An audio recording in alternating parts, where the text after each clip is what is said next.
The land beyond the horizon. The dust from her father's wagon was still settling when Emma set down her worn leather suitcase in the dirt. The late afternoon sun cast long shadows across the modest farmhouse, its weathered wood siding telling stories of countless seasons. Behind her, she could hear the rumble of the truck's engine fading as her father drove away without a backward glance. Emma smoothed her floral dress with trembling hands, trying to appear composed despite the knot of shame twisting in her stomach. At 22, she had been deemed unmarriageable by her family, too heavy, too plain, too much of a burden on their struggling household. The arrangement with James Mitchell had been presented as charity, a way to give her some purpose while relieving her family of what they saw as dead weight. The screen door creaked open, and Emma looked up to see a man emerge from the house. James was tall and lean, with kind eyes and calloused hands that spoke of honest work. His flannel shirt was clean but well worn, his jeans faded from years of labor. Behind him stood an older man with a graying beard and a belly that strained against his overalls. "You must be Emma," James said softly, his voice carrying a gentleness that surprised her. "I'm James, and this is my uncle, Frank." Frank stepped forward with a warm smile that crinkled the corners of his eyes. "Welcome to our home, dear. You must be tired from the journey." Emma nodded, not trusting her voice. She had expected coldness, perhaps even cruelty. Instead, she found herself looking into faces that held no judgment, only a quiet kindness that made her throat tighten with unexpected emotion. "Let me show you to your room," James said, reaching for her suitcase. "It's not much, but it's clean and comfortable. You'll have your privacy." As they walked toward the house, Emma noticed the details her father had likely dismissed. The porch steps were solid and well maintained. The windows gleamed despite their simple frames. Flower boxes lined the front of the house, filled with marigolds and petunias that added splashes of color to the humble exterior. Inside, the house was small but spotless. Handmade quilts draped over furniture that had been crafted with care if not expense. The wooden floors were worn smooth but gleamed with polish. Everything spoke of people who took pride in what they had, however modest it might be.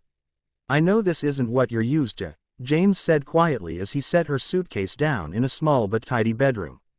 "But we'll do our best to make you comfortable here." Emma wanted to tell him that this room, with its cheerful yellow curtains and simple wooden dresser, was nicer than anywhere she'd ever slept. Instead, she simply nodded and whispered, "Thank you." The first weeks passed in a gentle rhythm that Emma had never experienced before. James would wake before dawn to tend to his animals and check his crops, while Frank handled the household tasks with surprising skill.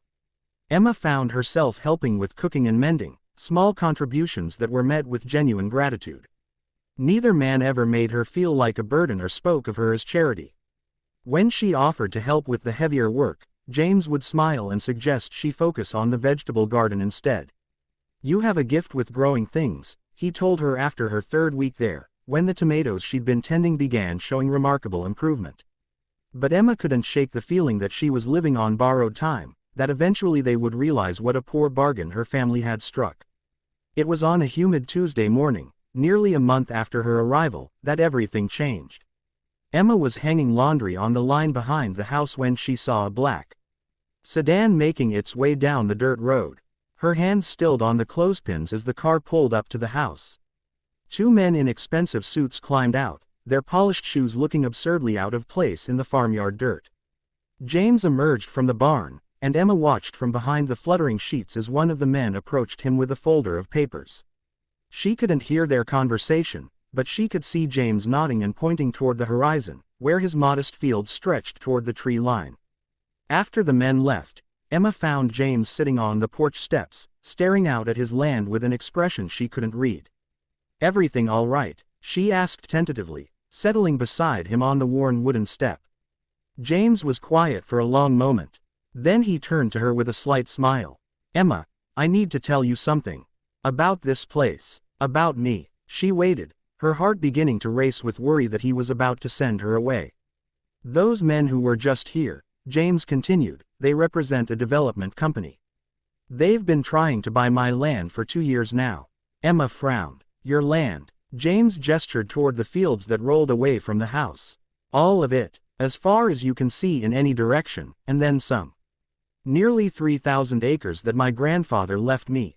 Emma's breath caught. 3,000 acres. The farmhouse sits on just a small piece of it, James explained quietly. Most of the land is leased to other farmers, or managed by foremen I've hired. The income. He paused, seeming to choose his words carefully. Let's just say we're not as poor as we might appear. Emma stared at him, trying to process what he was telling her. But why do you live like this? Why not build a bigger house, or? Because this house has everything I need, James said simply. My grandfather built it with his own hands. My grandmother tended that garden you've made beautiful again. Simple doesn't mean poor, Emma. Sometimes it just means knowing what matters. The implications of his words settled over her slowly. Her family hadn't sent her to a poor farmer as punishment. They'd sent her to a landowner who could have bought and sold their entire farm without thinking twice about it. Did you know? She asked quietly. When my father arranged this, did you know what he thought he was doing? James nodded slowly. Your father assumed I was just another struggling farmer who needed help with chores in exchange for feeding an extra mouth. I didn't correct him. Why not? James was quiet for a long moment, watching the evening light play across his vast fields. Because from the moment I met you, I could see that you needed a place where you could be valued for who you are, not judged for who you aren't.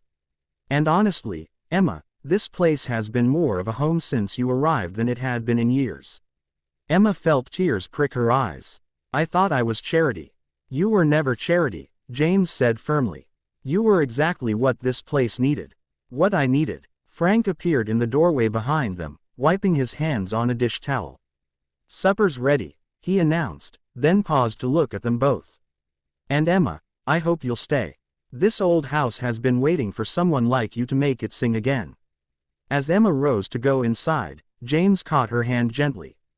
You don't have to decide anything right now, he said quietly. But I want you to know that you have a home here for as long as you want it. Not because of any arrangement or obligation, but because you belong here. Emma looked out at the vast expanse of land stretching toward the horizon, land that belonged to this quiet, kind man who had given her something she'd never had before, a sense of worth. I'd like to stay, she said softly. If you'll have me. James smiled, and in that smile, Emma saw not just acceptance, but the beginning of something deeper.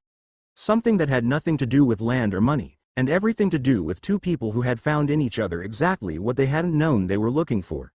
As they walked into the house together, the setting sun painted the modest farmhouse in golden light, making it look exactly like what it had become. Home.